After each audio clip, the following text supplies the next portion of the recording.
해상에서 추락한 소방 헬기 동체가 인양됐지만 그 안에 있을 것으로 추정됐던 실종자는 발견되지 않았습니다. 기상 악화로 수중 수색이 중단된 가운데 야간 해상 수색이 계속되고 있습니다. 8차 화성 연쇄살인 범인으로 지목돼 20년 옥살이를 한 윤모 씨의 자필 진술서 등이 공개됐습니다. 곳곳에서 석연치 않은 부분이 발견됐는데 윤 씨는 받아쓴 기억이 있다고 말한 것으로 전해졌습니다. 70대 노모와 40대 세 딸 등 가족 4명이 서울의 한 다세대 주택에서 숨진 채 발견됐습니다. 주변에 미안하다는 유서가 발견됐는데 수개월 동안 집세를 내지 못한 것으로 확인됐습니다. 대통령이 비정규직 제로 시대를 열겠다며 취임 후 가장 먼저 찾았던 인천공항에서 비정규직의 정규직 전환 문제로 갈등이 계속되고 있습니다. 정규직이 돼도 고용 안정이나 처우는 비정규직과 다를 게 없다는 호소도 나옵니다.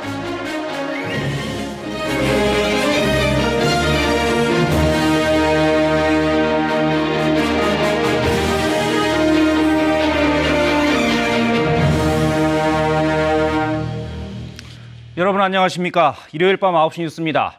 독도 앞바다에서 추락한 사고 헬기 동체가 오늘 인양됐습니다. 지금 포항항으로 이동하고 있습니다. 하지만 헬기 안에 있을 것으로 추정됐던 시신 한 구는 발견되지 않았습니다. 어제 인양된 시신 2구는 대구에 있는 병원으로 옮겨졌습니다. 먼저 수색 상황을 알아보겠습니다. 동해지방해양경찰청으로 가보겠습니다. 조현주 기자, 지금 야간 수색 작업이 계속되고 있죠? 네, 기상 악화이다 날까지 어두워졌지만 해상에서는 여전히 수색 작업이 이뤄지고 있습니다. 하지만 아직 실종자 발견 소식은 전해지지 않고 있습니다. 해경은 실종자들을 찾기 위해 해상에서 밤샘 수색 작업을 진행할 예정입니다. 이 야간에는 함정 12척, 항공기 4대를 투입하고 조명탄 300발을 투하해 사고 회점을 기준으로 광범위한 수색에 나설 계획입니다. 하지만 수중 수색은 기상 악화로 인해 오늘 오후 1시 30분부터 중단된 상태입니다.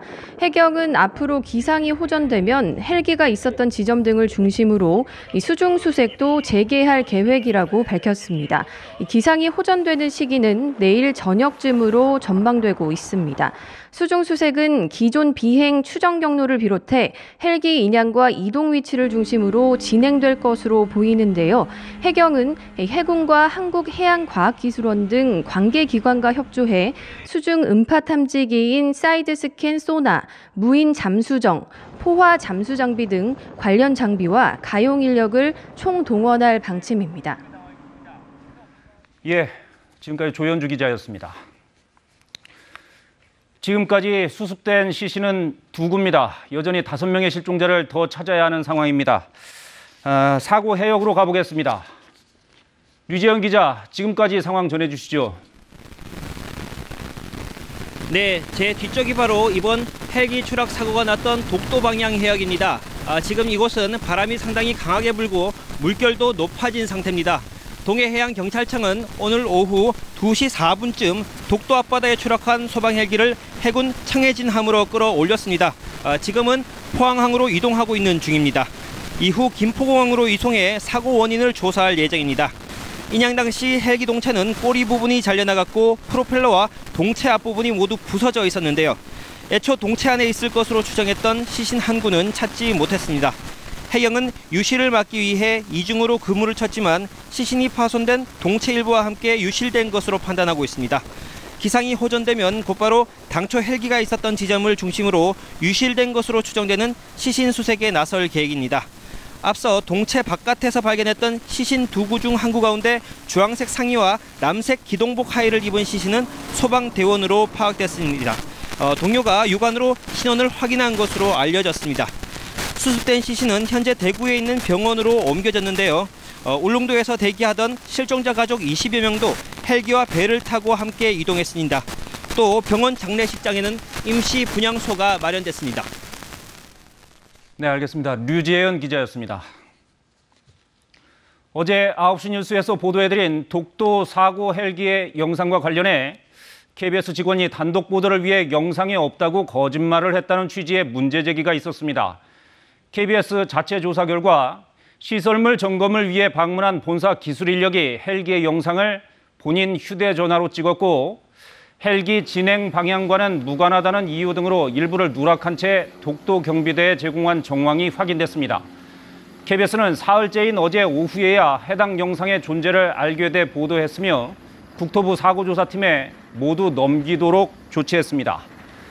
회사가 단독 보도를 위해 영상을 숨겼다는 주장은 사실과 다릅니다. 다만 해당 직원이 동의 없이 촬영하고 일부 영상을 누락해 제공한 점, 또 어제 보도 과정에서 이를 확인하지 못한 점 등에 대해 깊이 사과드립니다. 시청자 여러분의 이해를 돕기 위해 뉴스 홈페이지에 상세한 경위 그리고 전체 동영상을 공개했음을 알려드립니다.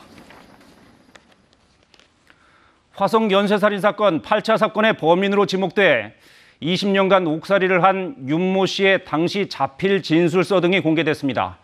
받아쓴 것으로 보이는 흔적 등이 발견됐습니다. 경찰은 윤 씨를 상대로 최면 수사를 진행할 예정입니다. 이정은 기자입니다. 화성 8차 사건으로 20년을 복역한 윤모 씨는 당시 경찰 조사 4시간 반 만에 범행을 자백했습니다. 그러나 윤 씨 재심을 맡은 변호사는 자필 진술서에 윤 씨가 썼다고 믿기 어려운 부분이 많다고 말합니다. 개입이 있었던 걸로 보여져요. 사건에 대한 정보를 불러주거나 또는 어디 빈 종이에다가 뭔가를 써서 보여주면서 이대로 써라라고 할 수도 있는 것. 오늘 공개된 자필 진술서에서 윤 씨는 일상적인 부분을 쓸 때 그래서, 그런데 같은 접속사를 자주 썼습니다. 그러나 범행에 대한 부분에선 접속사는 전혀 보이지 않고 범행을 논리적으로 진술합니다. 또 팬티라고 썼다가 다음 날에는 팬티라고 맞춤법에 맞게 고쳐 쓰는가 하면 주거지, 후문 방향 같은 일상 용어가 아닌 다소 어려운 표현도 등장합니다. 윤 씨는 변호인에게 받아쓴 기억이 난다. 그래서 내용은 기억나지 않는다고 말한 것으로 전해졌습니다. 변호인은 또 국과수 채모 분석 감정서에 대해서도 의문을 제기했습니다. 현장에서 발견된 채모와 윤 씨 채모의 비교 분석 결과가 동일인으로 보기 어려운 정도라고 주장했습니다. 그 오형을 배제하고 해버리니까 엉뚱한 한 사람이 로 좁혀진 거겠죠. 오형이었다면 입순죄로 좁혀가는 굉장히 중요한 과대 근거가 됐던 것 분명할 것 같아요. 경찰은 내일 윤 씨를 상대로 강압수사 의혹을 밝히기 위한 최면 수사를 진행합니다. 또 윤 씨 측은 다음 주 중 재심 청구서를 낼 예정입니다. 한편 경찰은 오늘 화성 실종 초등생 유골 수색 작업을 사흘째 이어갔지만 유골을 찾지는 못했습니다. KBS 뉴스 이정은입니다. 서울 성북구의 한 다세대 주택에서 70대 노모와 3딸 등 일가족 4명이 숨진 채 발견됐습니다. 이들은 수개월 동안 월세를 내지 못했고 최근엔 공과금도 납부하지 않은 것으로 확인됐습니다. 김수연 기자입니다. 서울 성북구의 다세대 주택에서 경찰 신고가 접수된 건 어제 오후입니다. 건물 관계자가 수도 관리를 위해 방문했다가 문이 잠긴 집 밖으로 이상한 냄새가 새어나오자 신고했습니다. 집안에선 70대 노모와 40대 딸 3명이 숨진 채 발견됐습니다. 제가 외출했다가 어제 차를 안 타고 올라오는데 그래서 과학수사 뭐야 이랬더니 여기서 사람이 그랬다고. 발견 당시 시신은 심하게 부패돼 있었습니다. 경찰은 모녀가 숨진 이후 상당한 시일이 지난 것으로 보고 있습니다. KBS에서 나왔는데요. 집안에서 발견된 유서에는 주변 사람들에게 미안하다는 내용이 담겨 있었습니다. 숨진 딸 중 일부는 신용카드와 대출 등 빚독촉을 받아온 것으로 알려졌습니다. 이들은 수개월 동안 월세를 내지 못했고 최근엔 가스와 전기요금도 납부하지 않았습니다. 경찰은 숨진 모녀의 친지와 주변인들을 상대로 이들이 생활고를 겪었는지 등을 확인하고 있습니다.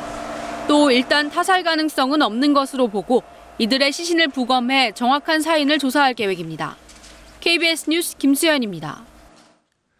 전북 고창에선 시골길에서 소형 버스가 논두렁으로 굴러 뒤집히는 사고가 있었습니다. 1명이 숨지고 11명이 다쳤는데 모두 밭일을 가던 노인들이었습니다. 오중호 기자입니다. 논두렁에 25인승 버스 한 대가 뒤집혀 있습니다.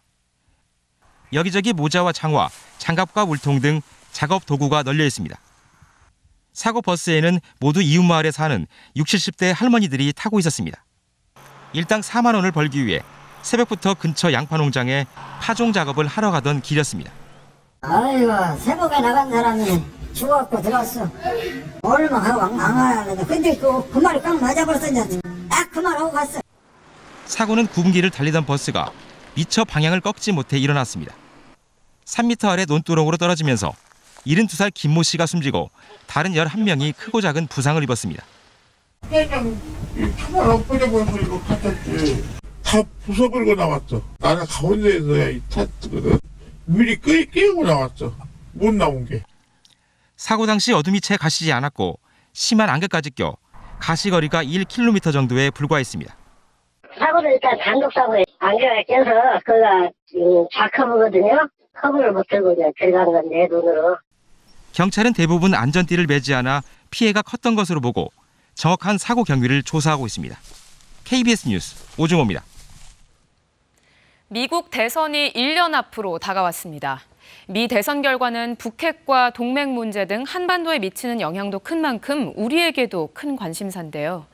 1년 뒤 백악관의 주인을 결정하게 될 4가지 변수를 워싱턴 서지영 특파원이 짚어봤습니다.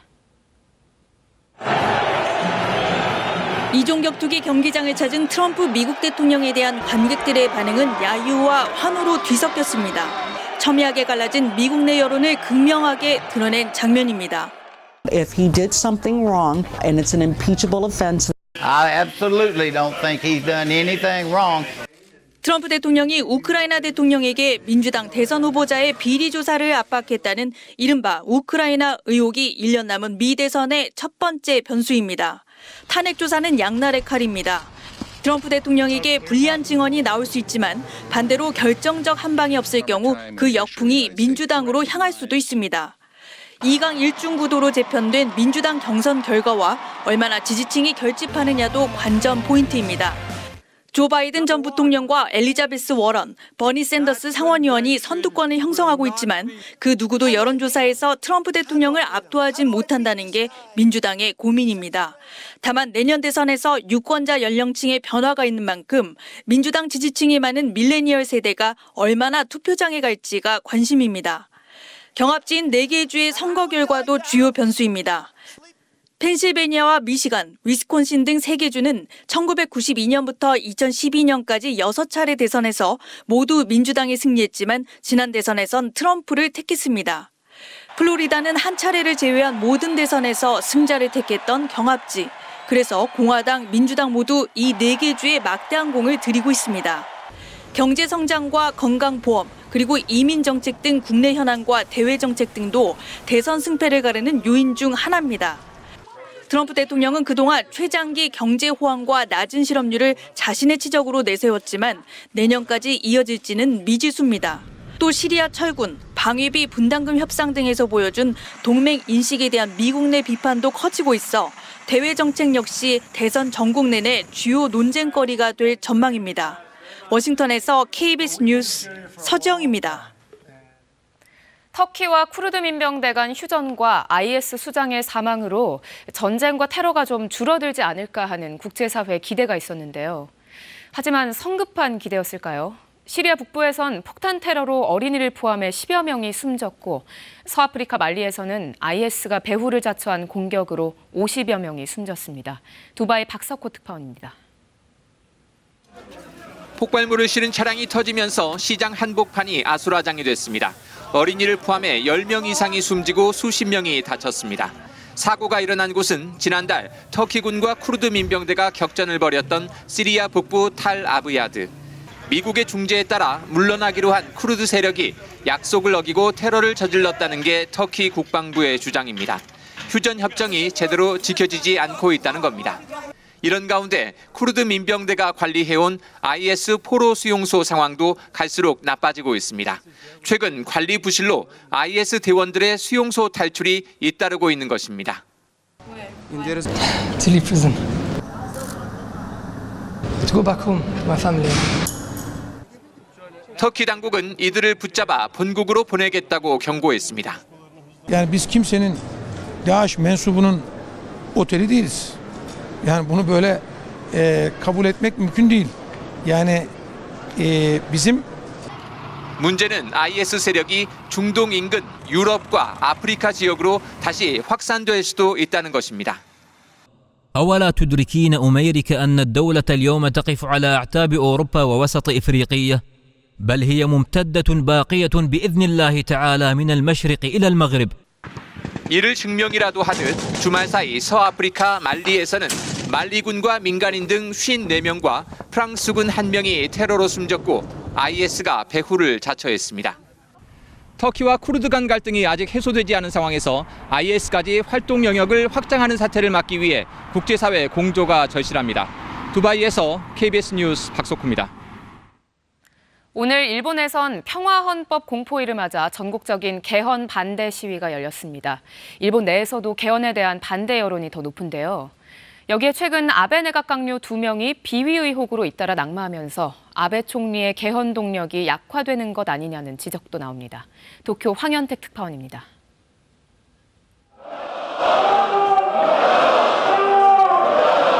(73주년을) 맞은 일본 헌법 공포일. 도쿄 도심 곳곳에서 개헌 반대 집회가 열렸습니다. 시민들은 전쟁과 무력 보유를 금지한 평화 헌법을 반드시 지켜내야 한다고 강조합니다. 単に憲法を良くするとかではなくて本当に戦争したいっていうのが安倍の改憲の狙いなのでもうそれだけは絶対にやってはいけないと. 개헌 반대 집회는 이곳 도쿄를 비롯해서 고베와 나고야 등 일본 주요 도시에서 동시에 개최됐습니다. 일본 언론들이 실시한 여론조사에서 개헌 반대 여론은 10%포인트 정도 우세한 상황. 그럼에도 아베 총리는 새 일왕 즉위를 계기로 올가을에 개헌안을 발의해 내년 3월 시행을 목표로 하고 있습니다. 하지만 일주일 새 측근 강요 2명이 임명 2달도 안 돼 비리 의혹으로 연쇄 낙마한 것이 또 다른 변수가 되고 있습니다. こうした結果となり、その責任を痛感をしております。具体的にどんな責任の取り方をするんだ、説明をするんだといえば何もしないわけですね。 특히 야당 측은 이 문제를 국회 내 개헌 논의 자체를 견제하는 데 활용한다는 방침입니다. 이 때문에 수세에 몰린 아베 총리가 국회를 압박하기 위해 중의원 해상카드를 다시 꺼내들 것이란 전망도 나오고 있습니다. 도쿄에서 KBS 뉴스 황현택입니다. 지난달 평양에서 열렸던 월드컵 축구 예선전 모습을 가장 먼저 영상으로 전한 건 다름 아닌 북한 주재 스웨덴 대사의 트윗이었습니다. 이렇게 평양에 주재하는 외교관들의 SNS를 통해 북한의 다양한 모습들이 외부에 알려지고 있는데요. 이효용 기자가 모아봤습니다. 울줄기를 쏟아내는 구룡폭포와 바다의 금강이라는 해금강의 절경. 북한의 시설 철거 요구로 논란의 중심에 선 금강산의 최근 모습입니다. 평양에 주재하는 콜린 크룩스 영국 대사가 트위터에 올린 사진들입니다. 손을 흔드는 직원들의 모습, 외금강 호텔의 외경과 내부 모습도 눈길을 끕니다. 해금강의 호텔은 지금은 사용하지 않는 곳이라는 설명도 담았습니다. 평양 주재 영국 대사는 평양 시내 곳곳의 모습도 외부로 전했습니다. 가을로 접어든 평양 보통 강변. 노인들은 낚싯대를 들이우고 청년들은 강변에 달립니다. 모란봉 공원에선 곱게 차려입은 남녀가 결혼 사진을 찍으며 즐거운 한때를 보내고 어른들은 돗자리를, 소녀들은 이제를 펼치고 저마다의 방법으로 가을을 즐깁니다. 대동강변 식당에서 불고기를 구워 먹는 자신의 모습도 올렸습니다. 호텔 직원들이 모두 모여 태권도로 아침 체조를 하는 이 영상은 요아킴 베리스트램 스웨덴 대사가 트위터에 올린 영상입니다. 지난달 평양 월드컵 축구 남북한 경기 때는 영상과 사진으로 축구장 소식을 전했던 베리스트램 대사. 애국가가 평양에서 울려 퍼지는 모습을 역사적 순간이라고 표현하기도 했습니다. 이들의 트위터 팔로워는 많게는 7천여 명. SNS 등이 극도로 통제된 북한에서 비교적 소통이 자유로운 외교관 신분으로 현지의 모습을 외부에 알리는 역할을 톡톡히 하고 있습니다. KBS 뉴스 이효용입니다. 아세안 관련 정상회의에 참석하기 위해 태국 방콕에 도착한 문재인 대통령이 오늘 저녁 각국 정상들과의 만찬을 시작으로 2박 3일간의 공식 일정을 시작했습니다. 문 대통령은 내일 오전엔 아세안 플러스 한중일 정상회의에 참석하는데 아베 일본 총리와의 만남이 주목됩니다. 문 대통령은 출국 전 환송당과 만난 자리에서 국민들의 따뜻한 위로로 어머니 장례식을 잘 치를 수 있었다며 감사의 뜻을 전했습니다. 자유한국당이 다음 주 중에 2차 인재 영입의 발표를 검토 중인 가운데 영입 인사를 둘러싼 잡음이 끊이질 않고 있습니다. 민주당은 내일부터 본격적으로 의원 평가에 들어가는데 현역 의원 쇄신폭이 커질 것으로 보입니다. 박혜진 기자가 보도합니다. 대대적으로 환영식을 열었던 1차 영입인사 발표. 이번엔 청년 몫의 영입인사가 논란입니다. 청년들에게, 미래 세대에게 공정한 그라운드 그리고 다양한 기회를 만들어주는 역할을 해야 된다라고 생각을 하는데 저도 그 길에 있어서 작은 역할이라도 맡아서 동행할 수 있도록 하겠습니다. 신보라 최고위원과 같은 단체 출신의 신 최고위원 부자진 남편이고 3년 전 입당했던 인사로 확인돼 자격 논란이 일고 있습니다. 신 최고위원이 어떤 역할도 안 했다고 해명했지만 박찬주 전 대장 영입 보류에 이어 잡음이 이어지는 상황. 당내 공개 비판이 나옵니다. 장제원 의원은 인재 영입이 시작부터 삐걱한 것은 뼈아픈 실책이라고 했고 홍준표 전 대표는 헛발질이 계속돼 답답하다며 정치 초년생 밑에서 딸랑거리면서 국회의원이 한 번 더 하고 싶다며 황 대표를 우회적으로 겨냥했습니다. 황교안 대표가 내부 총질을 말라며 단속에 나섰지만 싸우다 보면 이길 수도 있고 실수할 수도 있지요. 여러분 이길 때만 박수치고 실수한다고 뒤에서 총질할 겁니까? 당장 이번 주로 예정하던 2차 영입인사 발표부터 다시 검토에 들어갔습니다. 내일부터 현역 의원 본격 평가에 들어가는 민주당. 현역 의원 평가에서 하위 20%를 추릴 때 불출마자 10여 명을 빼는 방안을 검토 중입니다. 이렇게 되면 23명 정도가 하위 평가로 교체 대상이 될 가능성이 커져 현역 의원들이 긴장하고 있습니다. KBS 뉴스 박혜진입니다. 최근 비정규직 비중이 역대 최대로 집계되면서 논란이 됐었죠. 비정규직 처우 개선은 문재인 대통령의 첫 번째 공약이었습니다. 2년 반 전 취임 직후 인천공항이 제일 먼저 비정규직 제로 시대를 약속했었는데 지금은 어떤 상황일까요? 일부 진전은 있었지만 갈등도 여전합니다. 공화영 기자가 찾아가 봤습니다. 대통령 취임 뒤 첫 행보로 찾아 비정규직 제로 시대를 약속했던 인천공항. 이후 공항노사는 비정규직 10,000명을 공사 직접 고용과 자회사 소속으로 나눠 정규직으로 전환하기로 합의했습니다. 2년 반이 지난 지금 이곳 인천공항에는 300일 넘게 천막이 거치지 않고 있습니다. 비정규직 노조는 이곳에서 제대로 된 정규직 전환을 요구하고 있습니다. 안녕하세요. 여기 이렇게 오래 계시는 이유가 뭔가요? 정규직 전환이 고용 안정 속에 이루어진다고 했는데 지금 해고 위협이 되고 있어서 이 자기부상열차 점검 직원은 지난 7월 자회사 정규직이 됐습니다. 해마다 해야 했던 재계약 부담은 사라졌지만 급여 등 처우는 별로 나아진 게 없습니다. 급여 저하는 없다고 그 노사합의를 했음에도 불구하고 저희한테 급여를 적게 줘서 계약도 지금 못하고 있는 상황이고요. 내년 자회사 정규직 전환을 기다리는 50대 청소 노동자. 안정된 일자리를 기대했는데 채용 시험을 볼 수도 있다는 소식에 오히려 일자리를 잃을까 걱정입니다. 50대 이후 근무자들이 많고요. 눈도 잘 안 보이고 한 200문제 가까이 된다고 그러더라고요. 짧은 시간 안에 소화하기가 너무 힘들죠. 안전 관련 담당이라 공사 정직원을 기대했던 경비 직원들은 소속이 여전히 오리무중입니다.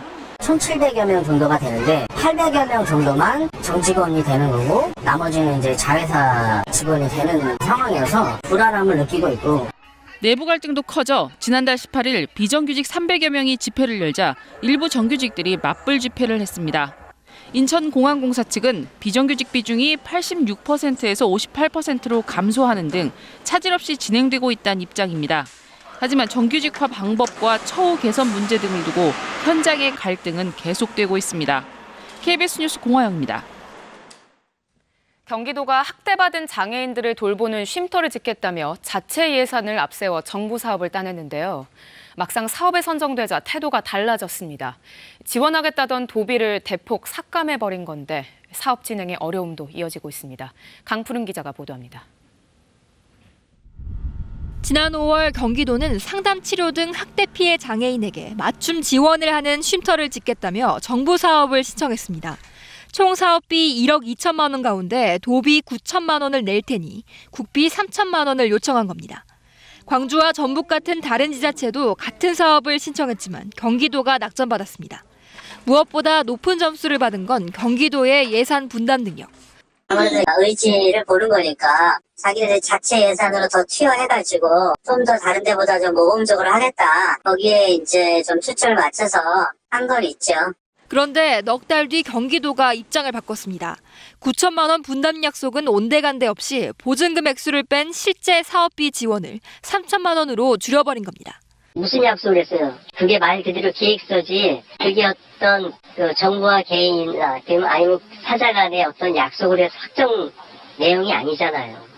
경기도를 믿고 사업 계획서를 제출한 장애인 단체는 이대로는 쉼터 운영을 할 수 없다고 잘라 말합니다. 누가 하던 이 예산 갖고는 할 수 없다라고 저는 생각하거든요. 그러니까 쉼터가 만들어지는 것도 중요하지만 제대로 된 쉼터가 만들어져야 되고 지속 가능한 쉼터가 만들어지는 것이 중요한 것이지. 추가 예산 투입은 불가능하다는 입장을 경기도가 고수하면서 올해 안에 쉼터를 열자던 계획은 사실상 무산됐습니다. KBS 뉴스 강푸른입니다. 국토교통부는 현대자동차, 포드, BMW 등에서 제작 또는 수입한 차량 12만 2천여 대에서 결함이 발견돼 리콜한다고 밝혔습니다. 구체적인 내용은 자동차 리콜센터 홈페이지 등에서 확인할 수 있으며 소유자가 자비로 수리한 경우에는 제작사에 비용 보상을 신청할 수 있다고 국토교통부는 설명했습니다. 오늘 오전 11시 10분쯤 경북 울진군 인근 해상에서 용오름 현상이 일어나 10분 정도 지속됐습니다. 용오름 현상이란 지름 수미터에서 수백 미터의 강력한 저기압성 소용돌이로 지상의 모래먼지나 바닷물 등을 말아올리는 현상을 말합니다. 대한간호조무사협회는 오늘 오후 12시 반부터 서울 영등포구 국회 앞에서 만여 명이 참가한 가운데 결의대회를 열었습니다. 참가자들은 간호조무사 단체를 법정단체로 인정하는 규정을 담은 의료법 개정안의 조속한 국회 통과와 국가정책에서의 간호조무사 직종 차별 중단을 촉구했습니다. 일반인들도 오르기 힘든 히말라야 안나푸르나에 몸이 불편한 장애인들이 등반하는 데 성공했습니다. 불가능이란 없었습니다. 서로에게 의지했기에 한계도 충분히 극복할 수 있었습니다. 그 원정길 함께 보시죠. 안승길 기자입니다. 멘토로 나선 산악 동호인의 발소리에 맞춰 등산용 지팡이를 짚으며 발걸음을 내딛습니다. 가만히 서 있어도 숨이 가빠오는 해발 고도 3,000m. 평생 앞을 보지 못한 추교인 씨는 안나푸르나의 풍경을 온몸으로 느껴봅니다. 꿈에도 그려보지도 못했던 이곳에 왔습니다. 우리 지적 발달 장애인들한테는 아마 평생 잊지 못할 추억의 장소라고 생각합니다. 고맙습니다. 목적지는 4,130m 높이의 안나푸르나 베이스 캠프. 고통과 역경을 딛고 한 사람의 낙오 없이 정상에 올라선 순간 참아왔던 벅찬 감동이 밀려옵니다. 우리는 뭐든지 할 수 있습니다. 원정대는 10여일 동안 박영석 추모비와 푸닐 전망대 등 130km 구간의 고행을 함께 이겨냈습니다. 앞으로도 사회 구성원으로서 훌륭하게 성장하고 꿈과 희망과 도전정신을 갖고 우리는 할 수 있다는 그런 마음으로 일상도 긍정적으로 바뀌었고 자신감도 생겼습니다. 원래는 단색하고 한두 명의 가족 사진만 그렸는데 산에 갔다 오고 나서 다양한 색으로 산의 꽃들과 풀들과 나무들을 표현을 한 것 같고요. 산행을 통해서 많은 자극을 받고 좋은 경험을 조금 느리지만 서로 의지하며 힘겨운 산행을 극복한 장애인들. 이들이 세상과 어울리며 다양한 도전에 나서도록 돕는 것이 우리 사회의 역할 아닐까요? KBS 뉴스 안승길입니다. 다가올 한 주를 전망해 보겠습니다. 국회에서 예산안 심사가 본격화됩니다. 주중에 국회 예결위 심사가 있을 예정이고 그 다음 주 11일부터는 뺄 건 빼고 넣을 건 넣는 예산 소위가 시작됩니다. 여당은 경기 회복 예산이다, 야당은 선심성 예산이다 이렇게 맞서고 있어서 격돌이 예상됩니다. 교육부가 주중에 서울 주요 13개 대학의 학생부 종합전형 실태조사 결과를 발표합니다. 그동안 입시에서 학종이 어떤 불공정의 문제를 낳았는지가 드러나겠죠. 이를 토대로 대입제도 개선 방안도 정해질 텐데 쉽지 않은 문제입니다. 지켜보시죠. 분양가 상한제가 적용되는 지역은 어디가 될까요? 정부가 오는 수요일 대상 지역을 확정 발표합니다. 동단위까지 핀셋 지정할 방침이라고 합니다. 서울 아파트값 상승세가 좀처럼 꺾이지 않고 있는 상황인데 이번엔 부동산 시장이 어떻게 반응할지 주목됩니다. 고은 시인이 미투로 명예훼손을 당했다며 최영미 작가 등을 상대로 손해배상 소송을 냈었죠. 오는 8일 2심 선고가 나옵니다. 1심 재판부는 최영미 작가의 주장이 구체적이고 일관성이 있다며 허위가 아니라고 판단했었습니다. 지금까지 다음 주 브리핑이었습니다.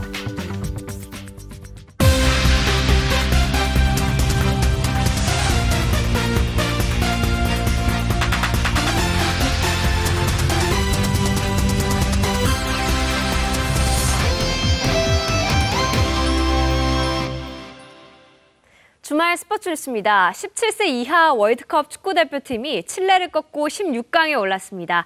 경기 시작 52초 만에 선제골이 터졌습니다. 손기성 기자입니다.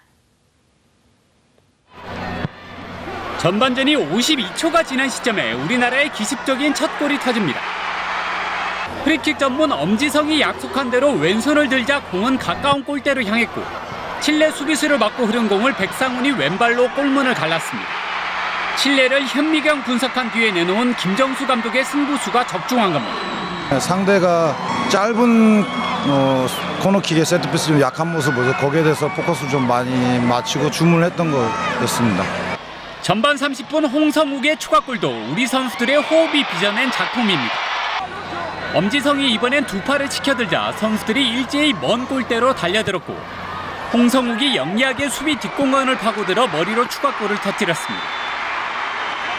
우리나라는 전반 40분 한 골을 내주긴 했지만 칠레를 2대1로 격파하고 2승 1패로 16강에 올랐습니다. 16강전 상대는 아프리카의 앙골라. 김정수 감독은 앙골라를 네이션스컵부터 파악해뒀다며 8강 이상도 가능하다는 자신감을 내비쳤습니다. KBS 뉴스 손기성입니다. 프로축구 울산의 김보경이 메시를 연상케 하는 왼발 프리킥 결승골 한 방으로 서울을 무너뜨렸습니다. 하무림 기자입니다. 역습의 팀인 울산은 전반 27분 아쉬운 마무리로 결정적인 득점 기회를 놓쳤습니다. 4분 뒤 주민규의 슈팅은 골대를 맞는 불운을 겪었습니다. 후반엔 김승규가 선방쇼를 펼쳤습니다. 빨랫줄 같은 중거리 슈팅도 문전압 슈팅도 김승규는 동물적인 반사신경으로 모두 막아냈습니다. 울산의 수호신이 김승규라면 해결사는 김보경이었습니다. 김보경은 후반 36분 마치 메시를 보는 듯한 환상적인 프리킥 골을 터뜨렸습니다. 왼발로 감아찬 공은 그림 같은 궤적을 그리며 골문 구석으로 빨려 들어갔습니다. 김보경의 결승골로 서울의 1대0으로 이긴 울산은 다음 전북전에서 승리할 경우 우승을 확정합니다. 저도 넣을 거라 생각 안 했기 때문에 좀 마음 편하게 샀는데 그게 좀 골이 들어가지 않은 생각이었습니다. 승리를 하고 결정지고 싶기 때문에 전북전에서는 무조건 우승할 수 있는 승리를 가져오도록 하겠습니다. 울산을 추격 중인 2위 전북은 이동국과 로페즈의 연속골로 대구의 2대0으로 이겼습니다. 포항은 후반 추가 시간에 터진 심동훈의 극장골로 강원과 2대2로 비겼습니다. KBS 뉴스 하무림입니다. 프로농구에서 도움 선두를 다투는 KCC 이정현과 KT 허운이 대결했는데요. 절묘한 패스를 선보인 이정현이 웃었습니다. 문영규 기자입니다. 2쿼터 올 시즌 도움 2위 KCC 이정현이 노기 같은 패스를 선보입니다. 수비를 등진 채 보지 않고 공을 건넨 이른바 180도 노루 패스였습니다. 이정현의 재치 있는 패스를 받은 최승욱은 쉽게 득점했습니다. 잠시 후 이정현은 한 박자 빠른 패스로도 KT 수비를 무력하게 만들었습니다. 빨라요. 네. 패스가 한 두 번에 지금 레이업이잖아요. 도움 1위 KT 허운도 지지 않았습니다. 허운은 골밑으로 정확하게 패스를 배달하며 도움 8개를 올렸습니다. 치열한 패스 대결 속에서 승리의 기쁨은 이정현의 몫이었습니다. 이정현은 3개로 도움 개수에선 뒤졌지만 14점을 올리며 KCC의 6점 차 승리를 이끌었습니다. 삼성 청기범이 황당한 패스로 이상민 감독을 당황하게 만듭니다. 삼성은 공격권을 잡은 뒤 8초 동안 중앙선을 넘지 않는 프로답지 못한 반칙까지 범했습니다. 하지만 초반 실수를 딛고 삼성은 후반 집중력을 발휘해 오리온의 82대 74 역전승을 거뒀습니다. KBS 뉴스 문영규입니다. KLPGA 최고 스타 최혜진이 시즌 5승째를 거두며 다승왕과 대상수상을 확정했습니다. 최혜진은 SK네트워크스 서울경제 레이디스 클래식에서 최종 합계 15언더파로 우승했습니다. 시즌 5승을 달성한 최혜진은 다승왕에 이어 2년 연속 대상수상을 확정했고 상금 랭킹 1위에 복귀했습니다. 2세트 중반 공이 박기환 감독 앞으로 날아들자 발리슛을 날립니다. 공교롭게도 이 공이 KB손해보험 황태기 세터의 머리를 맞았습니다. 박기환 감독의 숨은 축구 실력을 엿본 경기, 대한항공은 3대1로 승리하며 2위로 도약했습니다. 야구 프리미어 12대회 A조 예선이 먼저 시작됐는데요. 멕시코가 폭우 속에 터진 홈런을 앞세워 개막전 승리를 거뒀습니다. 많은 빗 속에서 펼쳐진 멕시코와 도미니카의 경기. 6회 멕시코 클락의 타구가 비바람을 뚫고 담장을 넘어갑니다. 클락의 쐐기 홈런 속에 멕시코는 6회 강호 콜드승을 거두었습니다. 미국은 달백의 만루포 등 홈런 4개를 터뜨리며 네덜란드를 9대0으로 꺾었습니다. 잉글랜드 프로축구 후반 6분 존조 쉘비가 먼 거리 프리킥을 꽂아 넣습니다. 수비벽을 넘고 골문 구석으로 날아간 예리한 슛. 골키퍼가 막지 못합니다. 뉴캐슬 유나이티드는 웨스트햄을 3대2로 꺾고 중위권 도약의 발판을 마련했습니다.